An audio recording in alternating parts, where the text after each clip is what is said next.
In the Jewish oral law, the married women were not allowed to speak in the synagogue, but had to ask their questions of their husbands at home. This is only in the oral law.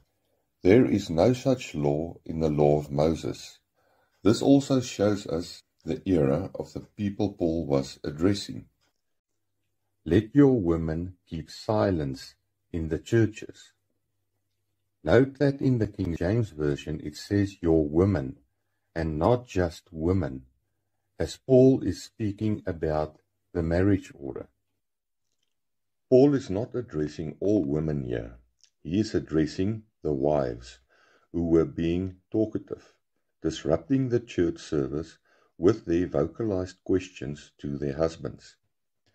Paul tells them to be silent in the church service and to ask their questions of their husbands at home.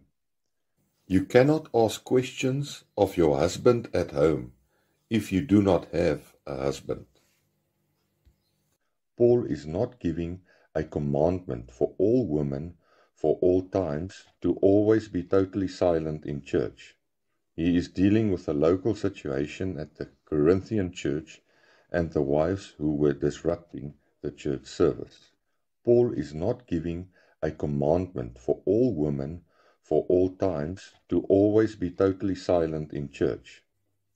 Paul himself said that women can speak and minister in church, as per 1 Corinthians 11 verse 5. If any woman in a place of leadership within the church prays or prophesies in public.